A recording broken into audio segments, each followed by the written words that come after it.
아베 전 총리의 미망인이죠. 최근 들어서 아베 아키아 여사에 대한 관심이 커지고 있다고 합니다. 특히 트럼프 당선인의 초청을 받아서 미국을 방문하고 이시바 정부가 해결하지 못했던 어떤 골칫거리들을 직접 해결해줘서 구원투수라는 수식어까지 붙고 있다고 하는데요. 자, 상황이 이렇다 보니 외신에서도 이것이 진정한 퍼스트레이디다라는 평가들도 나오고 있다고 합니다. 자, 그리고 아베 아키아에 이어서 아르헨티나의 대통령이죠. 하비에르 밀레이 대통령도 트럼프의 환영을 받고 있다고 하는데요. 우리 입장에서는 참 시사하는 바가 많은 문제가 아닐까 싶습니다. 그래서 오늘은 이 문제에 대해 알아볼까 합니다. 도움 말씀에 한국경제신문의 한상준 논설위원 나와 계십니다. 안녕하십니까? 네, 안녕하십니까? 자, 우선 FOMC 회의 결과까지 이제 하루 정도를 남겨두고 있는데, 자, 3대 지수가 아쉽게도 일제히 하락했거든요. 특히 다우 지수 같은 경우에는 뭐 헤드라인으로도 나가긴 했지만 1978년 이후 이 가장 긴 기간에 어떤 약세를 보이고 있다. 어떻게 보십니까? 네, 사실 다우 얘기를 가지고 얘기하는 시각이 있는데요. 예. 국내 언론은 크게 다루는데 해외에서는 그렇게 다루지는 않고 있어요. 그래서 미국의 펀더멘탈이 그렇게 좋기 때문에 그렇다는 것을 예. 말씀을 드리는데요. 일단 오늘 날씨부터 추워졌습니다. 그렇죠. 시청자 여러분 건강이 제일 중요합니다. 예. 그래서 감기 조심하시고요. 일단 오늘 그 미국의 3대 지수는 말씀드린 대로 12월 FOMC에 대한 부담감 때문에 그렇다는 예. 것을 말씀드리는데요. 누차례 말씀드리면 고용 지표로 하면 베이비컷으로 이제 0.25% 그렇죠. 내려야 되지만 인플레가 재발되기 때문에 사실 이거로 보면 금리 동결해야 된다. 그래서 어떤 결과가 나오든 간에 예. 사실 문제가 없다. 근데 그래서 사실은 그 12월 달에 점도표가 나오죠. 예. 이 점도표 내용이 가장 하이라이트가 되고 있다 이렇게 보겠습니다. 그러면 점도표는 그 분기별로 되기 때문에 지난 9월 달에 점도표를 보면 4차례 정도 올해 4차례 정도. 그래서 지금 미국의 그 기준금리가 4.5에서 4.75니까 한 3.5 내지는 그렇죠. 경우에 따라서는 점도표의 그 가장 그 이렇게 중점이 돼 있던 사람들이 이제 뭐 비둘기 성향이 있기 때문에 6차례 정도 한 3%까지 떨어질 것이다 이렇게 봤습니다는 인플레가 재발되기 때문에 이번에 점도표는 내년도에 보면 많아야 2차례 금리 동결도 가능하고 그러다 보니까 자 9월부터 피봇에 대해서 주가가 올라간 측면에 그 유동성 장에서의 측면에서 주가가 올라간 측면이 많았지 않습니까? 그렇죠. 그런 거에 대해서 차익 매물이 실현되면서 펀더멘탈과 관계없이 예. 오늘 주가가 이렇게 떨어진 거다 이렇게 보이됐습니다. 알겠습니다. 자, 그리고 이제 본격적인 주제로 넘어가세요. 트럼프 당선자가 취임 전부터 유독 미국 밖의 사람으로부터 이제 뭐 유난히 공을 들이고 있는 두 사람이 있다고 하는데 누구인지부터 전해주시죠. 네, 사실은 그 티리더라든가 이런 사람은 당신이 급해서 간 거고 예. 트럼프 당선자가 초청한 사람이 딱 두 사람이 있죠. 하나는 그 밀레이 예, 그렇죠. 아르헨티나 대통령이고 그 다음에 아베 미망인 아키 예. 여사다 이렇게 됐습니다. 두 사람이 딱 그 트럼프가 초청해서 밖에 가서 간 사람입니다. 예. 그러면 왜 이런 사람들이 이렇게 초청했을까 하는 것을 트럼프의 내각과 같이 한번 보겠습니다. 트럼프는 협상의 달인이다. 협상의 스킬이라는 책을 다시 한번 읽어봤는데요. 개인적 친분을 중시한다는 것은 잘 알려질 거로 이렇게 봅니다. 예. 그러면 우리 입장에서도 상당히 시사점이 있기 때문에 이 트럼프는 부동산 재벌가입니다. 부동산 재벌가의 천치은 협상의 기세에도 나오고 있습니다는 은인은 버리지 마라. 두 번째는 모르는 사람 쓰지 마라. 그리고 마지막으로 마키아벨리의 군주론을 배우고 전공한 사람 쓰지 마라. 예. 거짓말 밥 먹듯 한다. 나중에 등을 돌린다 하는 입장이거든요. 예. 그러면 지금까지 트럼프 내각을 한번 볼게요. 은인은 굉장히 요지게 썼죠. 대선에 자금을 많이 얻던 일론 머스크라든가 베센트 같은 사람도 그렇죠. 선거 자금을 많이 둬서 정부 수장 기구에 그다음에 실질적 경제 컨트롤 타워에 임명이 된 이런 상태죠. 예. 그리고 철저히 또 아는 사람만 썼지 않습니까? 트럼프 퀴즈만 쓰고 있지 않습니까? 그렇죠. 그리고 마키아벨리의 군주론을 배운 사람 정치가는 쓰지 않지 않습니까? 이게 원칙이죠. 그런 측면에서 자 은인과 친분 있는 사람들 이런 사람과의 복합체가 나라 밖에서는 나중에 왜 이 사람이 은인이 될까 하는 것은 나중에 말씀드리겠습니다. 예. 밀레이 아르헨티나 대통령 그리고 친분이라는 차원에서 보면 골프채 외교에서 집권 1기 때 가장 파트너였던 일본의 아베 총리 돌아가셨습니다는. 그렇죠. 그래서 아베 아키의 미망인이 트럼프 대통령이 유일하게 스스로 초청한 예. 두 사람이다 이렇게 보게 됐습니다. 그 사람들이 지금 관심이 되고 있다 이렇게 보게 됐습니다. 네. 자, 그렇다면 아르헨티나 대통령 밀레이 대통령 얘기부터 한번 해보겠습니다. 자, 트럼프 후보가 당선된 이후에 밀레이 대통령을 가장 먼저 초청한 거는 참 이례적이지 않습니까? 네, 오늘 좀 아베 아키의 이렇게 미망인에 대해서 자세하게 일본의 그 현재 연구원을 토대로 해가지고 제가 예. 방송을 하려고 했었는데 지금 시국인 만큼 또 그렇게 연관시켜서 하시는 분이 예. 많아가지고 오늘 여기서 줄입니다. 근데 철저하게 원칙은 있습니다. 철저히 아베 총리 앞으로 가지 않는다. 첫 번째. 예. 두 번째는 모르는 사람한테는 전화하지 않는다. 세 번째는 인사에 개입하지 않는다. 그런 문제거든요. 예. 그래서 우리 입장에서는 시사하는 점이 많기 때문에 여기서 줄이도록 하겠습니다.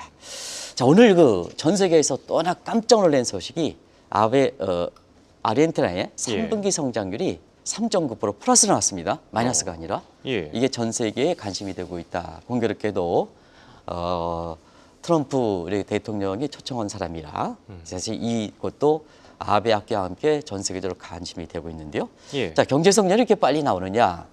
이례적이다. 근데 그 내용은 충분히 근거가 있습니다. 바로 전기톱 공약입니다. 이 내용은 그냥 제목만 방송 시간이 좀 늦게 들어가서 제목만 좀 말씀드리겠습니다. 예. 무정부 공약, 정부 부처 절반, 공무원수 절반 이거 실험하고 있습니다. 자본주의 공약, 부패 원상인 국영기업 시장에 돌려주고 국민에 돌려준다.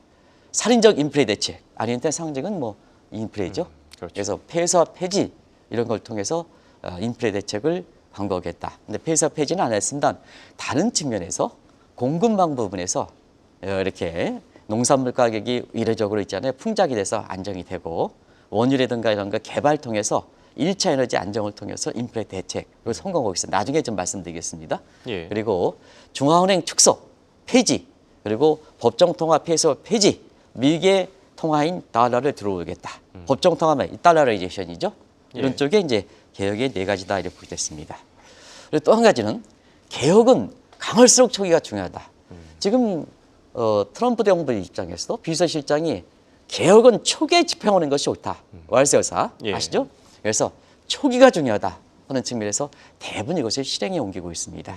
지금 실행에 옮기지 않는 과제가 뭐냐? 바로 중앙은행 축소 내지는 폐지, 달러제이션 같은 화폐 개혁 문제입니다. 그렇죠.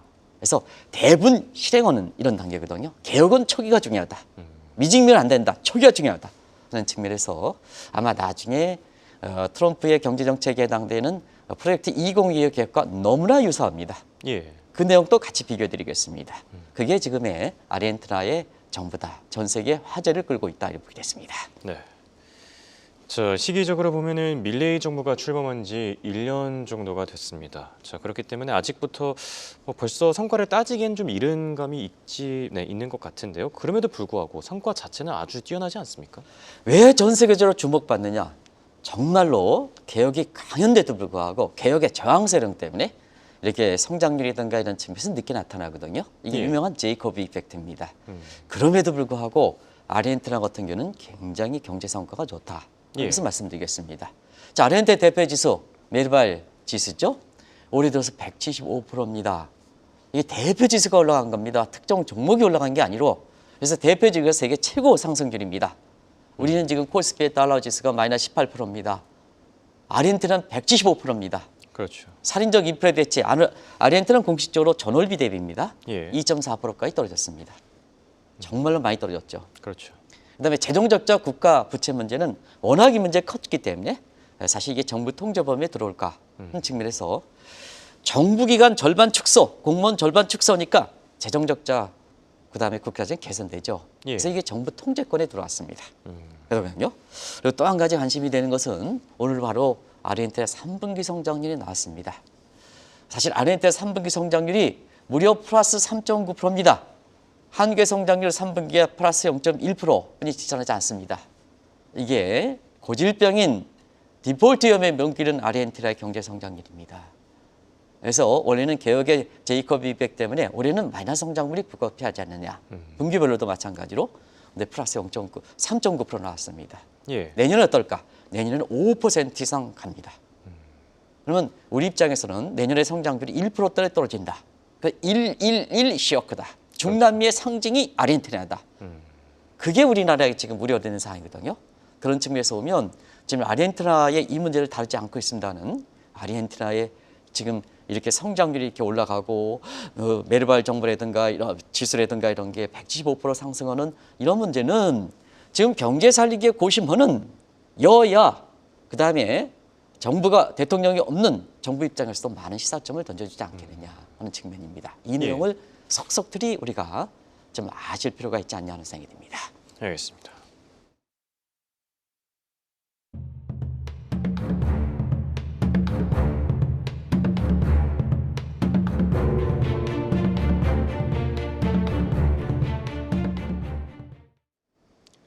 밀레이 대통령의 전기톱 공약에 대해서는 아마 다들 아실 겁니다. 이 전기톱 공약과 관련해서 트럼프와 머스크가 유독 더 환호했다는 그런 얘기들이 들리던데요. 어떤 내용입니까? 네, 이번에 밀레이 아르헨티나 대통령이 왔을 때 예. 사실 트럼프 대통령과 그 다음에 죄송합니다. 아, 네, 괜찮습니다. 예. 이거 오늘 좀 아르헨티나 경제 성장이 늦게 이렇게 나와가지고요. 예. 시청자 여러분한테 이렇게 좀 목이 메는 것 같습니다. 또 요즘 죄송하다는 날씨가 말씀을 드리고요. 예, 갑자기 많이 추워지기도 했죠. 오늘 성장률이 3.9% 나왔는데요.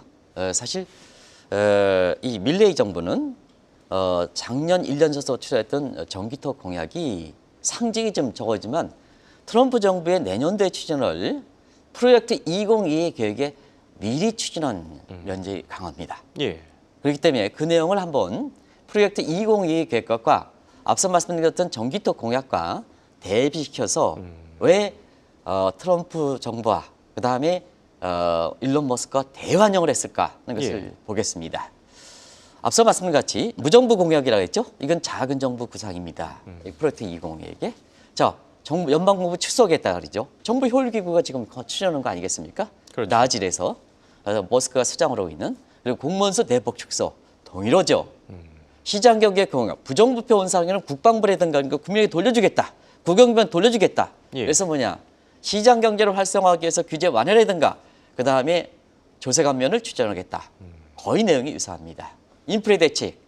자, 그 아르헨티나 입장에서는 폐쇄화 폐지지만 여기는 중심 통화이기 때문에 자국 통화를 폐쇄할 수 없죠. 예. 그러다 보니까 나중에 말씀드린 금이라든가 비트코인이라든가 달러의 보조화폐라든가 아니면 다른 방식의 대안 방식으로 해서 인플레 대책을 하겠다. 예. 바이든 정부가 왜 이렇게 경제 성과 다우지수가 좋고 왜 이렇게 떨어졌느냐 하면 미 국민들 입장에서는 지표는 좋지만 그다음에 국민들이 느끼는 여기 차단했던 마이프레이션 문제가 있었지 않습니까? 리세션 그렇죠. 문제. 예. 그게 인플레 문제입니다. 인플레 문제입니다. 요 인플레 잡겠다 하는 측면입니다. 그리고 뭐냐 누님 말씀대로는 연준 폐지 장악 이 문제가 최근에 파월과 트럼프 간의 관계가 개선시키는 상태에서 들어가긴 했습니다는 여전히 프로젝트 2025 계획에서는 지난 5월 달에 나왔던 연준 폐지라든가 장악 문제가 또 새로운 주원행 구성 문제라든가 이런 문제가 나왔거든요. 예. 시청자는 어떻습니까? 너무나 유사하죠. 근데 먼저 추진했던 전기톱 공약이 앞서 말씀드린 같이 주가 올라갔죠. 그렇죠. 그다음에 재정 적자 축소했죠. 국가 채무 문제 해결했죠. 그다음에 뭐냐? 사실 경제 성장 좋죠. 예. 그리고 뭐냐면 지금 베센트가 이끌어가는 것이 333 전략입니다. 요거는 뭐냐? 이 베센트라는 사람은 예. 1990년 첫 직장이 조지 소로스의 컨텀 펀드, 타이거 펀드거든요. 예. 이때 그 마하트왈의 공매도 쳐서 약세를 해서 대단히 돈 번 사람입니다. 또 한 가지는 아베 정부 그다음에 왜 미망인을 이렇게 모시고 왔느냐 하는 측면에서 아베 정부의 아베노미스를 이해해서 엔저의 배팅해서 대단히 성공한 사람입니다. 예. 이 사람이 이제 바로 베센트거든요. 이 사람 입장에서는 금융을 잘하는 입장에서 보면 333 전략을 하겠다. 333 전략이니까 뭐가 상관합니까? 아베노미스의 세 가지 축이 생각하지 않습니까? 화살축. 그래서 금융 언어, 그다음에 재정 부양, 예. 구조 개혁 이 대비해서 성장률 앞으로 미국 경제 성장률 3%, 그다음에 재정 적자 3% 이내로 줄여, 그리고 하루에 원유 상승장 300만 불을 증대시켜 물가 안정시켜. 333 전략 너무나 유사하죠. 그래서 뭐냐? 바로 경제를 미국 경제를 강하게 하겠다 예. 하는 입장이거든요. 근데 미리 추진했던 전기톱 공약이 자 아르헨티나의 경제 성장도 끌어올리고 주가도 올리고 재정 적자도 줄이고 지금 트럼프 정부의 2기 때 갖고 있는 이 문제를 개선시키다 보니까 얼만큼 트럼프 대통령 입장, 그다음에 일론 머스크 입장에서는 밀레 후보가 얼마나 곱게 보이겠습니까? 대단히 환영하는 거죠. 예. 그게 그 모습이다 하는 것을 말씀드리겠습니다. 알겠습니다. 자, 그런데 전기탑 공약에서 이제 마지막으로 남은 이 달러와 법정 통화로 바꾸는 이 과제에 대해서는 실행 가능성이 있겠습니까? 네, 지금 트럼프 정부의 트럼프 트레이드에서 예. 상징격에 해당되는 것이 결과적으로 비트코인, 테슬라지 않습니까? 그렇죠. 그러니까 테슬라 입장에서는 사실 빅테크의 저승사자 줄이고 그다음에 퍼거슨이 들어오면서 빅테크 완화하니까 가장 먼저 환영받는 사람들이 일론 머스크의 테슬라지 않습니까? 동일한 각도에서 사실 이 화폐 개혁 문제는 굉장히 중요하다는 입장인데요. 예. 지금 아르헨티나의 전기통화에서 마지막 남은 것이 중앙은행 폐지, 그다음에 법정 통화가 폐지해서 달러라이제이션 들어오느냐 문제인데요. 예. 이게 지금 아르헨티나에서 잘 실용되지 않고 있습니다. 왜 그럴까? 이런 문제가 있기 때문에 그렇습니다. 물가 안정을 연준에 맡기느냐, 달러라이제이션에서. 예. 그럼 아르헨티나 국민 입장에서는 지금 전기통화를 해서 경제 성과를 잘한다 하더라도 통화 주권 문제이기 때문에 쉽게 양보하지 못하죠. 그렇죠. 미국의 속국으로 되는 거냐? 예. 주권 입장에서는 바람직스럽지 못하는 거죠. 또 한 가지는 자 페드 입장에서도 미국 입장에서도 야 당신네들이 지금 그런 상태에서 우리 통화의 세계 기축 통화인 달러를 받아들이려면 어떠냐? 선행 조건이 있어야 된다. 예. 이런 선행 조건입니다. 이런 선행 조건입니다. 특히 부채 문제를 해결해야 된다. IMF가 지금 미국의 부채 문제, 아르헨티나 부채 문제가 굉장히 좀 골칫거리거든요. 예. 이 문제도 전기통화에게 많이 줄이고 있지 않습니까? 그렇죠. 이 문제를 통제 가능한 수준에 들어와야지. 자, 달러가 들어오더라도 아르헨티나 정착해서 달러 위상을 저버리지 않지 않느냐. 근데 선행 조건이 아직은 갖춰지지 않았지 않았냐. 그래서 아르헨티나 내부적인 측면에서는 통화 조건을 포기하는 문제. 예. 그리고 미국 입장에서는 달러가 받아들여서 정착될 수 있는 중심통화 위상을 저버리지 않을 정도의 선행 조건을 아직 갖추지 못했다는 차원에서 아르헨티나와 미국의 이해가 맞물려서 예. 지금 법정통화 폐쇄 문제라든가 중앙은행 폐쇄 문제가 진행되지 않고 있다. 그래서 앞으로 그런 시간을 갖고 지켜볼 문제다. 그런 것을 말씀드리겠습니다. 알겠습니다. 사실 이 문제가 중요할 수밖에 없는 게 이 프로젝트 2025 계획에서 가장 핵심적인 내용 중에 하나가 페드의 폐지 혹은 개편안이기 때문 아닙니까? 네, 지금 파월과 관계를 모색하지만 예. 페드의 폐지라든가 개편안은 트럼프 정권 2기에 계속해서 추진할 거로 보고 있습니다. 왜냐? 1913년 설립했던 페드가 너무 자기 개혁 노력이 안 됐다는 의미입니다. 예. 근데 지금 여권 자체는 누먼 해서 정전의 페드가 중앙은행 위상으로서 누렸던 그 환경과는 전혀 다르죠. 그럼 페드가 개혁하지 않는다. 정전의 위상을 지킨다. 그럼 뭐냐? 세계 중심 통화로서 그다음에 이렇게 세계 중앙은행에서 위상이 떨어질 수밖에 없죠. 예. 그럼 미국 입장에서는 달러 시너지제라든가 이런 측면에서 그렇죠. 사실 누릴 수 없죠. 그래서 뭐냐? 새로운 환경에 맞게끔 페드도 재탄생한다. 스스로 재탄생하지 못해. 그게 뭐냐? 최고 통수권자가 나서야죠. 이럴 때 최고 통수권자가 나서는 겁니다. 예. 이겁니다. 그런 측면에서 사실 시청자 여러분 아시겠지만 페드 자체를 폐지하느냐? 다 내용 아실 겁니다. 축소할 것이냐? 인사권 장악할 것이냐? 가장 쉽게는 폐지보다도 인사권을 장악하는 문제로 갈 거로 이렇게 보고 있습니다. 그러면 인사권 장악은 페드 의장뿐만 아니라 예. 모든 멤버들, 금리를 결정하는 통화 주권을 결정하는 모든 멤버들도 지금 이제 12사람인데 한 사람 공석돼서 11명인데요. 12사람 채우면서 이 사람의 인사권을 이게 트럼프 대통령이 장악할 것이다. 이런 예. 측면의 개혁 가능은 나오지 않겠나 이렇게 보시겠습니다. 그래서 너무나 아르헨티나의 밀레이 정부의 추진하는 문제와 너무나 동일하지 않습니까? 그렇죠. 그래서 대환영할 수밖에 없다는 것을 아. 말씀드리겠습니다. 알겠습니다. 자, 끝으로 화폐 개혁과 관련된 내용까지 살펴보면 좋을 것 같은데요. 이 트럼프 당선인이 재집권할 경우에 화폐 개혁은 어떻게 될 걸로 보십니까? 네, 항상 이 화폐 개혁 문제는 트럼프서 이게 지금 나온 얘기는 아닙니다. 시청자 여러분 예. 아시겠습니다. 트럼프의 굉장히 이렇게 친구 중에 하나가 아까 개인적 연을 중재했다 그랬습니까? 미트 롬니라는 분이 있습니다. 미트 롬니는 오바마 대통령이 사실 집권 2기 때 예. 2011년에 사실 공화당의 대통령 후보로 나섰던 분입니다. 예. 이때 당시에 알겠습니다는 사실 금값이 굉장히 많이 올라갔습니다. 그래서 그때 당시에 월드뱅크에 존 닉이라는 사람은 금머리제로 가야 된다. 미트 롬니도 금머리를 가야 됩니다. 그리고 트럼프조차도 밑을 그 근본이제를 가야 된다. 이게 화폐 개혁의 구상입니다.